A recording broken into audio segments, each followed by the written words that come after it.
start with introducing from left to right. Hi, I'm Isaiah Riefert. I'm Emily Peel. Miss Peel. Hi. Continue. Okay, I'm Roland Peel. I'm Sean Peel. And I am Peter Brazier. I am here today to tell you that books are better than ebooks. Now, to begin, there's a lot of varieties of books. I even brought a few of my own here. A few? Yes, a few. There are epic fantasies, horror, steampunk, action-adventure, classical, and series. Now, with all these options with books, and with the evolution of technology, there's been a change. And that change is to something called an e-book. Now, I'm here today to tell you that books are better than this thing right here. To start, I will explain why. Well, first off, let me just turn on this thing and see if we can get anything. Won't take too long. I mean, it's normally stuck on this screen. I've actually even left it on for 24 hours just to make sure it actually turns off this machine. That's my first problem with ebooks and why you should not get them. They break. And with the increase in technology, they are always changing. I even contacted the Amazon company to see if there was any way to fix this. And what they told me is, oh, we're sorry, you can't even, we can't fix this, but we'll give you 30% off of the new one.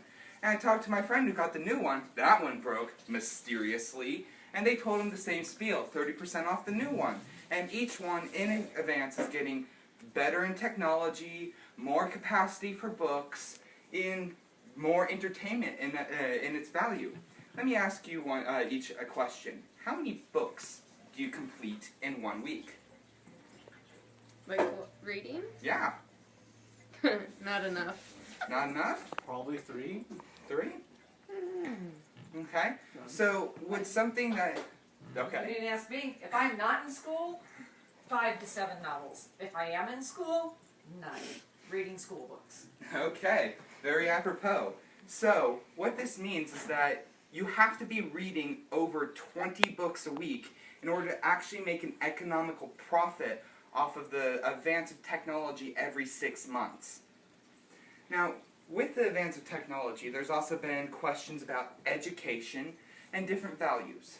So, right now I'm just going to have you close your eyes and go back to a time where, as a child in school, there was a point where you were able to enter the library and look at all the different books across, smell the paper as it's being rifled by many little children, and hear the mean old librarian who, once you befriend, realizes is actually nice, tell you that you need to be quiet even though you believed you were being quiet. That was a library.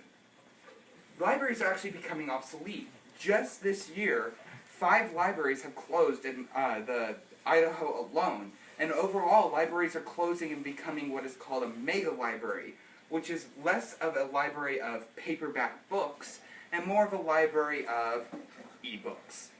Now, I brought you to the idea of education because there's actually been a research into the factors of what ebooks do to children. Now, we have been giving kids in kindergarten, first, second, and third grade iPads and different ways of looking up technology or playing educational games, if you can even have those. And what ends up happening is they realize that the children were looking more at the pictures and the sounds and less at the story, which is causing a deficit in reading, which, as most of you will know, has been the main focus since 1920, when they came up with a book radio show that started reading to children at about 7 to 8 o'clock. Throughout history, reading has actually been very prevalent. It was considered that you were educational if you can actually read and write. Most of the people that were considered the great minds posted books of great value, including Plato's analogy of the cave, The Bible in itself is a great literature work, and things along the lines of scientific documentations. Those are all written on paperback books, not in e-devices. Now, the next thing that I move on into for books versus e-books is the idea of camaraderie. I have a book that I'm reading, and I really like it, and I want to recommend it to my friends. Now, when I do this, they have to go to the library, which is now dwindling, and also they have to go and purchase the book at Hastings or other bookstores, which are also failing as well. Well, I have an example right here. This book is actually one of the books I got when I was 12. I've read it 3 times, and after my 3rd time of reading it, I decided to write a little review. I wrote my name, and I said, I absolutely love this book. The fear is real, and the intensity that I find from it causes me to ponder. And so, since I love this book, I turned to my friend, and I handed it to them. After reading it, I opened up the front cover to find that they had also wrote something. I loved the part about the gun and the smoke. It was creepy. So, I continued on. As you can see, the pages are naturally yellowed through age and time, and the book has been leafed through enough that it's been worn a black print on the side.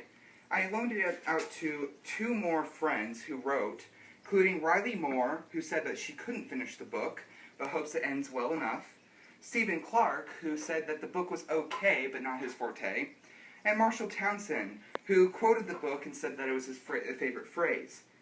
These are the things that books cause, not ebooks.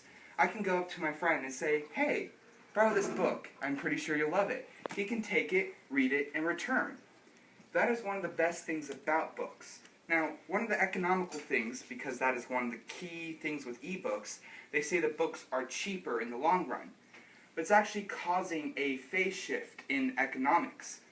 To publish a book, you need paper, which has a varying cost depending on the length of your book. You need to pay the publisher, the author, the bookstore, the gas that it takes you to go and pick up the book, and any other small amenities including ink and copyright and other such things. Now with an ebook, all you have is the technology and the author. There's no, the economics of this is actually falling down. So, in order to show you some of the things with books that I have found that are better than ebooks, is this. I went and purchased this from a Hastings store. Now Hastings has a general quality. If the book is torn up, the binding's broken, they won't buy it back, or if they do, they won't sell it, but they leaf through it very finely and make sure there's nothing. But this time, they actually missed something. Around chapter 18, there was a person who wrote a small little note and made sure it was as close to the binding as they can. This is what the note read. I love this book. The chapter that is coming up is the best. I hope you get as much enjoyment as I did. Sincerely, M.M. This is the previous owner of this book who put this in here. The idea of a book wasn't to cause an economical profit, but it was to portray knowledge. It was to write a story and pass it on to someone else so that they can live the story, or write information and pass it on so that they can learn that information. E-books have caused it where you can get eyesores from this, you can get different bad things that happen, and all this is just generally bad. The last thing that I have with books versus ebooks is the idea that books can become obsolete. If we do ever invent a way of time traveling and we do bring people from the past to the present, they're not going to ask, after the shell shock of being in the future, where the nearest ebook is. They're going to look for literature, for history. Shakespeare wrote his plays on pieces of paper that he can find. There's many different ways that people try to write, many different language, many different styles. And ebooks do not have that way of portraying. They are literally black and white. Because eyesores through the LSD display, they are sometimes unusable, especially in airplanes. They're bulky in some cases and are hard to travel around with. And in the end, they're just generally not as well. I mean, we sit here and we look at this, and it's still stuck on the screen. I've tried everything. And all honestly, if it did come off, you'll actually see that I do not use this for books more than I use it for Pandora and video games. I use this more for gaming, which doesn't increase the intellectual properties that I own, than actual literature. While I have this right here, which is a fantastical story about warriors and demons and monsters and dragons, and I read this more than I do this. Now, I can sit here and tell you that books and ebooks are bad, and it's been actually debated overall. I mean, I posted a discussion board question on my Communications 101 class, and it was split 50-50. Two people stated that they loved their ebook and hated books. The other person said that they loved the tactileness of the book, and that they loved the fact that they're able to feel the progression as you turn the page. That is actually something that sociologists have looked into. Now, with an ebook, you can turn the page by simply pressing on the next page button, or in certain advanced models, you can swipe. This actually doesn't give the same amount of gratification that they noticed of turning a page in a book. This was seen more of moving on than actually progressing. Now, what I'm trying to say here is not that you should go out and buy just books, or you should go out and buy just ebooks. But I want you to realize that when you are getting books, you're getting a better deal than you're getting ebooks. My final statement that I have: real books have curves.